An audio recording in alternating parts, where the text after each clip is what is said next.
ह्याच्यामध्ये. चला, सगळ्यांनीच सोडवायच्या चाचण्या, पहिली, दुसरी आणि तिसरी. जेवढे वर्गात विद्यार्थी आहेत तेवढ्यांची चाचणी सोडवून झाली पाहिजे, कारण आपल्याला पुन्हा 26 पासून दुसरी चाचणी होणार आहे. म्हणजे डेट आली नाही, पण 1-2 दिवसामध्ये सोमवार मंगळवारची ही चाचणी मी टाकणार आहे आपल्या शालेय अभ्यासक्रमाची. ठीक आहे. तर आज आता आपण पाहूया अनुताईंचं चरित्र. पाहिलं की अनुताई अनुताईंचं चरित्र यांनी लिहिलंय गिरिजा कीर यांनी. मुलांना प्रत्येकाने संदेश दिलाय. आपलं जीवन दुःखाच्या अग्नीत होरपळूनही लखलखणाऱ्या माता अहिल्याबाई होळकर यांच्या चरित्रात त्या लिहितात. प्रजेला पुत्रवत मांडलं. प्रत्येकाच्या जीवनामध्ये काही ना काही दुःख असतं. अहिल्याबाईंनी तर खूप दुःखाची कसरत केली.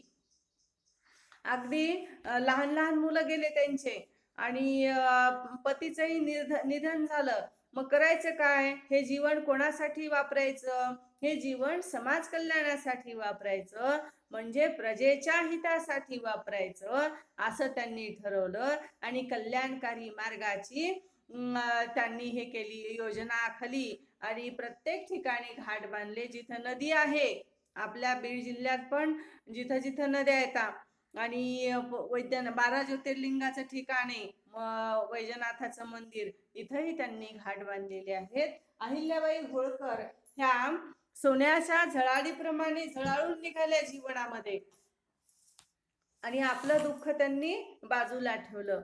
विद्यार्थी मित्रांनो, आपलं दुःख, प्रत्येकाला काही ना काही जीवनामध्ये दुःख असतंच. हे आपलं दुःख बाजूला सरायचं, आणि आपण आपल्या समाजासाठी, आपल्या चांगल्यासाठी, आपल्या चांगल्या कामासाठी सतत कार्य करत राहायचं. आपल्या स्वतःचं झालं की चांगलं लोकांचं भाव वाटतं आपल्याला. आता आपलं पान नंबर 98 काढा. तर तू सावित्री हो, हे पुस्तक लिहिलं त्यांनी. हे कोणतं पुस्तक आहे? कथेचं. आपण काय काय पाहिलं? बालनाटिका, बालनाटिकांचं जीवन. बालनाटिका ह्या काय होत्या? बालनाटिकांच्या मध्ये त्यांचे वेगवेगळ्या वैशिष्ट्य होती.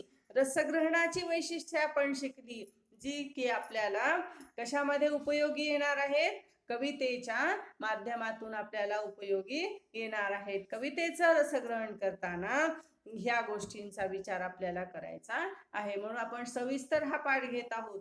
खरं पाहिलं तर स्थूल वाचन हा पाठ शिकवत नाहीत, पण आपण तसं न करता याचा विचार करून हे घेत आहोत. तू सावित्री हो या पुस्तकामध्ये हे काय आहे? कथासंग्रह. एकूण किती कथा आहेत? एकूण 8 कथा आहेत. त्यातील गोष्ट एका माणसाची ही कथा नितांत सुंदर उतरली आहे. मधु या गरीब मुलाची आई आजारी पडते. ही लेखिकेला आवडलेली गोष्ट आहे. मधुची आई काय होते? गरीब बिचारा मुलगा, आणि त्याची आई आजारी पडते. तिच्या पोटात गाठी झाल्याचे डॉक्टर सांगतात, आणि ऑपरेशन नंतर तिला बरे वाटेल असाही निर्वाळा देतात. निर्वाळा देणे म्हणजे काय? शाश्वती देणे, हमी देणे. निर्वाळा देणे, शाश्वती देणे किंवा हमी देणे.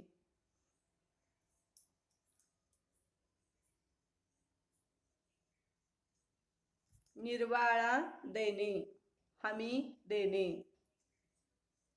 ग्वाही देणे. मधु झालं का? हो मॅडम. मधु अत्यंत निरुपायाने एकाचे पाकिट मारतो. उपाय, उपायच्या विरुद्धार्थी शब्द काय? निरुपाय.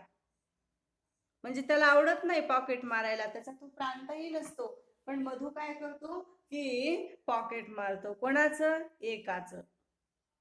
उपाय विरुद्धार्थी शब्द निरुपाय.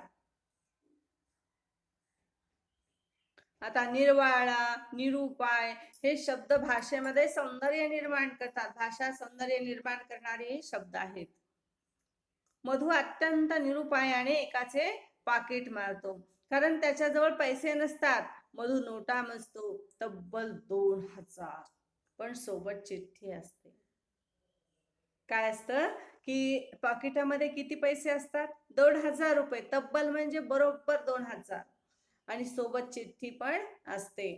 प्रिय आनंदा, चिठ्ठी कुणाला लिहिली? धाकट्या भावाला. कुणी लिहिली? ज्याचं पॉकेट मारलं त्याच्या, है की नाही? आपल्या छोट्याशा भावाला त्यांनी चिठ्ठी पाठवली.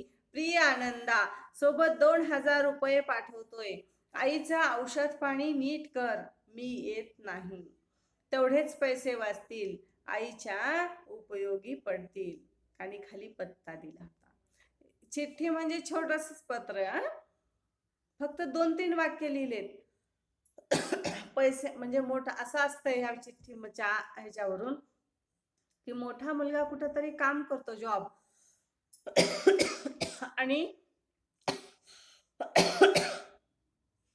आई आजारी असते आणि आईला औषध पाणी करण्यासाठी 2000 रुपये पाठवतोय. कोण? तो पॉकेट ज्याचा आहे तो. आणि म्हणतो की आईचं औषध पाणी नीट कर, मी येत नाही. तेवढेच पैसे वाचतील, आईच्याच उपयोगी पडतील. हा चिठ्ठीचा मजकूर आहे. या पत्राने मधूचे डोळे उघडतात. तो पत्ता शोधत शोधत त्या माणसाकडे जातो. त्या माणसाने आपल्या आईच्या आजारपणासाठी पैसे ठेवलेले असतात. मधू आपल्या वाईट कृत्याची कबुली देतो. इथं वाक्यामध्ये अर्धविराम आलाय. कोणतं चिन्ह आलंय? अर्धविराम. देतो. आणि ह्या अर्धविरामानंतरचं वाक्य काय असतं? विरोधार्थी वाक्य असतं. पण आपण म्हणतो की नाही, असं करणार होतो पण, सहज म्हणतो की नाही, मी करणार होतो पण असं झालं, म्हणजे करणार नाही असा अर्थ आहे. बरोबर आहे. आणि जेव्हा जेव्हा वाक्यामध्ये विरामचिन्ह आपल्याशी बोलतात, ते आपल्याला सांगतात. हे जो अर्धविराम आला आहे, या अर्धविरामाच्या पुढे काय आले? विरुद्धार्थी वाक्य आलेलं आहे. पण तो मनुष्य ते पैसे मधूला परत करतो. आजच आई गेल्याची तार आली. मधूचं संवेदनशील मन आहे आणि मधूला वाटतं की आपण चोरी केली, त्याच्या आईच्या उपयोगाला पैसे पाठवले होते आनंदाकडे, पण ते मिळाले नाहीत. त्यांनी पॉकेट चोरलं, कारण त्याचा नाईलाज झाला होता. तो कधी इतका प्रामाणिक होता मधू. कशात आलं हे? गिरिजाबाईंनी लिहिलेल्या कथेत. काय नाव आहे कथासंग्रहाचं? तू सावित्री हो. आणि मधू पैसे न घेता ती चिठ्ठी वाचतो आणि सरळ त्या पत्त्यावर जातो. आणि मग तेव्हा आजच आई गेल्याची तार आली.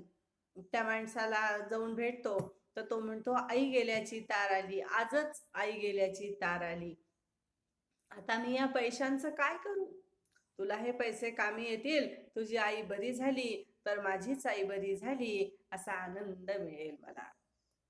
काय छान सांगितले पहा, की एखादा पॉकेट मार नसताना तो पॉकेट मारतो, त्याच्यामध्ये पत्ता सापडतो चिठ्ठी सोबत, आणि पत्त्यावर तो नेऊन द्यायला जातो. तसं मधूला वाटतं ती चिठ्ठी वाचून की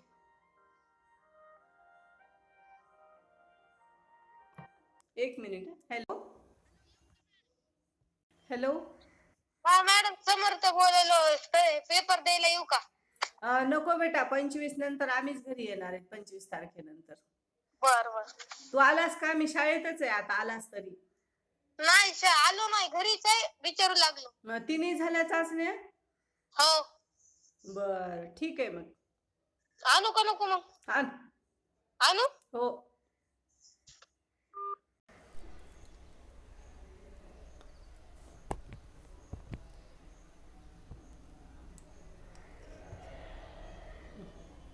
काय बाई, हे फोन केले ना लेकरांना की असंच होते.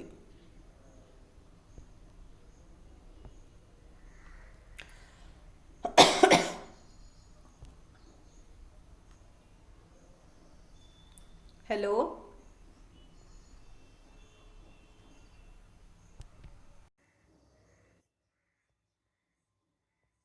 हॅलो. हॅलो. हा आहेस ना? हो. आणि ते पत्र ऐकून मधूचे डोळे उघडतात. मधूला असं वाटायला लागतं की म्हणजे आपण आपल्या आईसाठी चोरी पण करावी लागते आहे. आणि तो माणूस म्हणतो की नाही, आई गेल्याची तार आजच आली, आता मी या पैशांचं काय करू? तुला हे पैसे कामी येतील, तुझी आई बरी झाली तर माझीच आई बरी झाली असा आनंद मला मिळेल. मोठ्या मनाचे हे दर्शन विस्मयचकित करणारे आहे. आणि इतकं मोठं मन असतं बघा माणसाचं.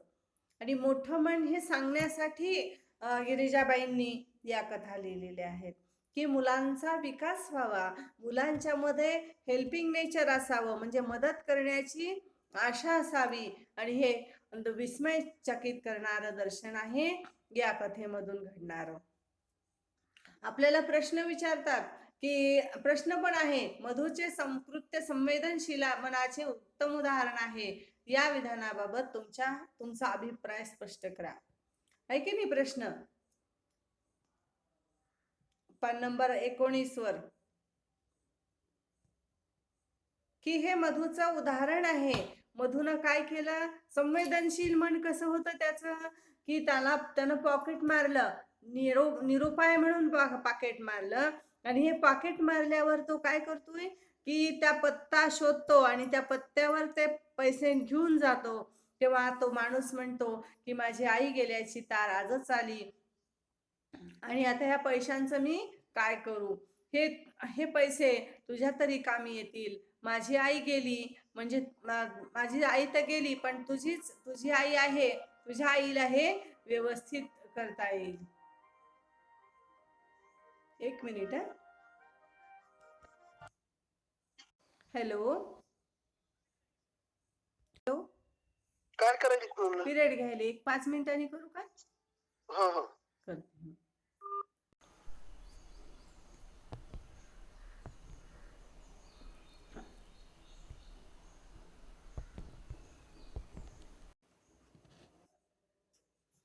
आणि माझी आई बरी झाल्याचा आनंद होईल असं त्या मधूला त्या माणसाला वाटतं. आणि विस्मयकारी दर्शन आहे कशाचं?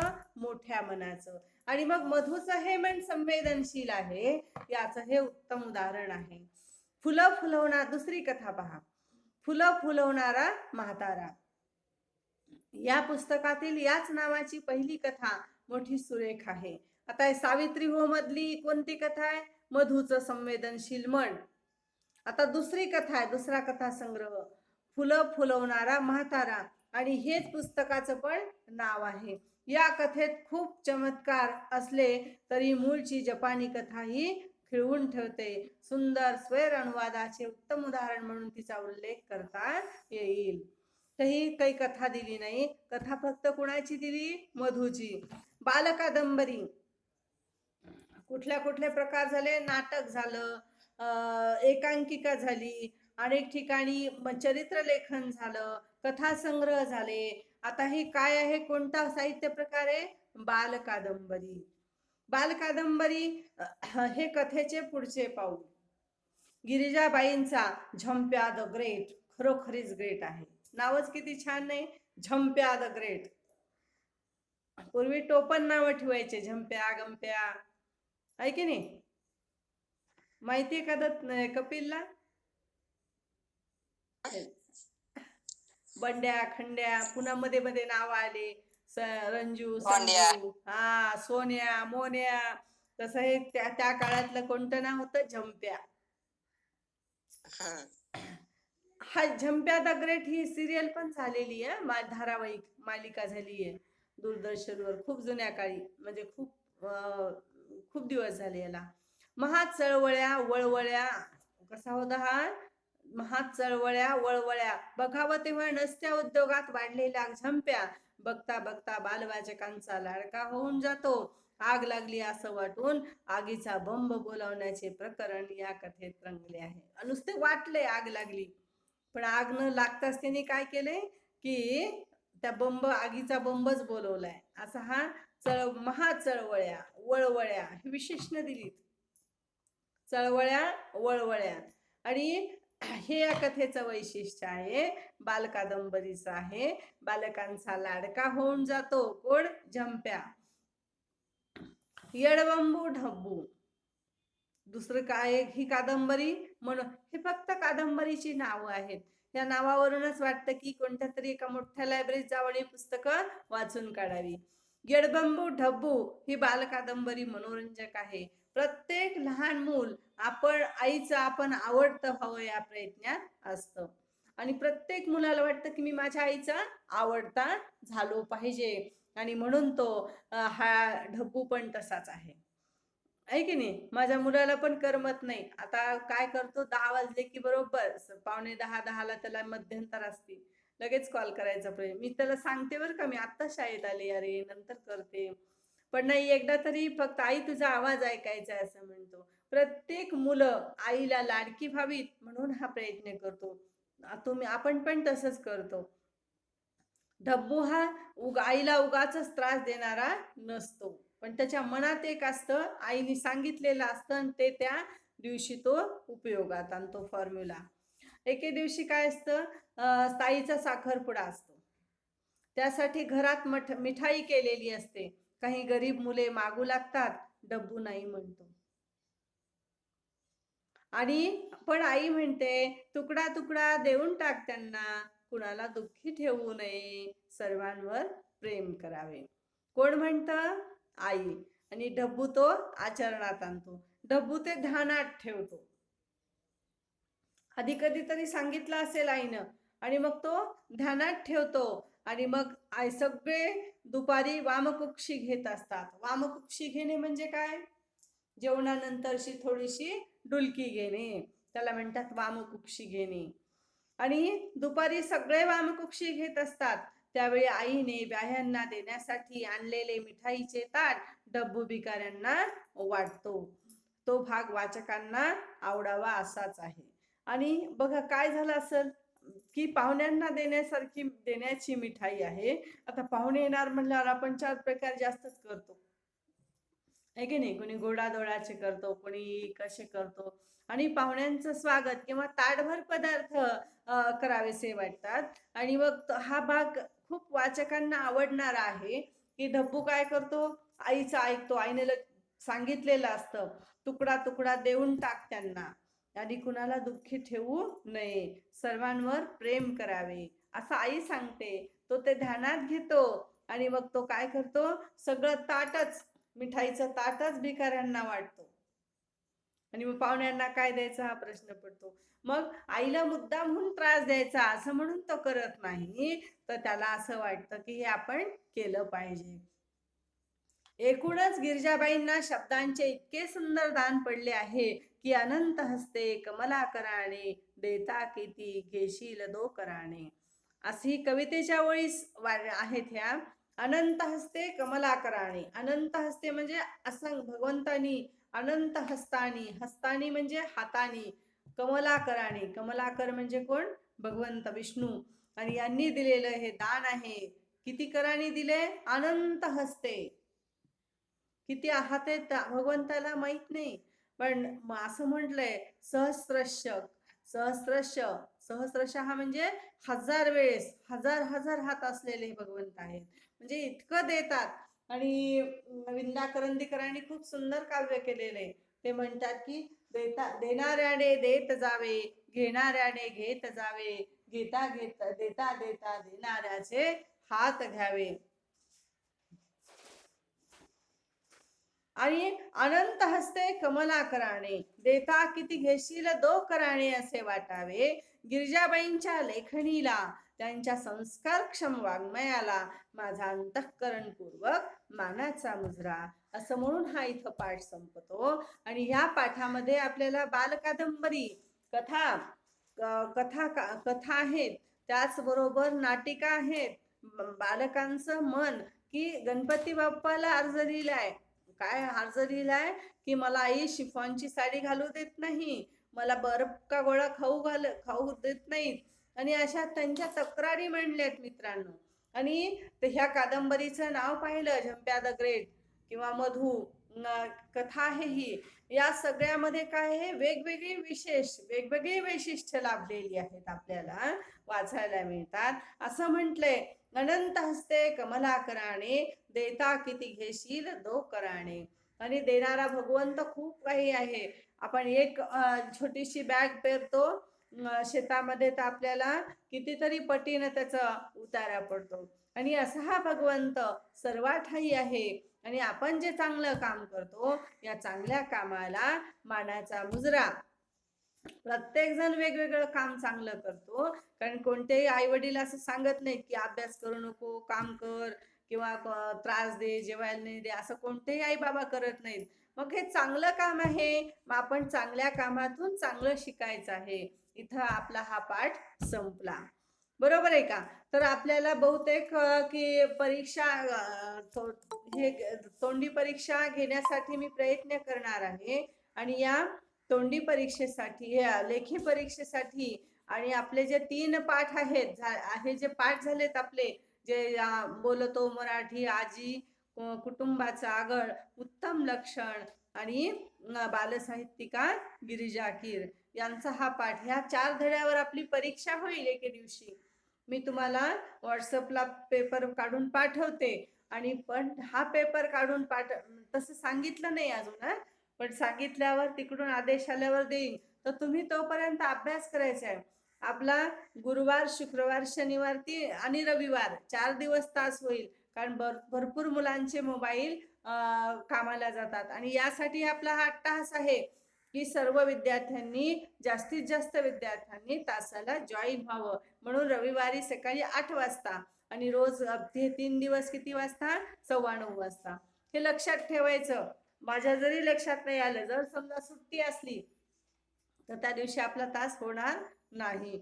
आणि याची काळजी, स्वतःचा अभ्यास स्वतः करायचा आहे, स्वयं अध्ययन, याला खूप महत्व आहे. आणि जेव्हा जेव्हा आपण स्वतः वाचन करतो, स्वतः लेखन करतो, आणि या लेखनाच्या आपल्याला दम पडत नाही. कधी येऊ असं विचारतात मुलं की चाचणी परीक्षा झाली बाई माझी, मी कधी घेऊन येऊ. आणि ही जी आगतिकता आहे, ही जी आंतरिक ओढ आहे, ती आपल्या प्रत्येकाला लागली पाहिजे. म्हणून हा माझा छोटासा प्रयत्न आहे. कुणी नाही झालं तरी निंबाळकर होतो, आणि मला त्याचा आनंद होतो. ठीक आहे, धन्यवाद. इथं आपण थांबूया.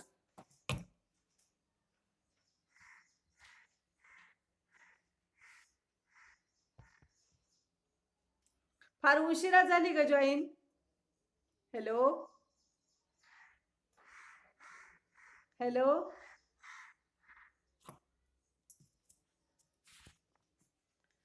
हॅलो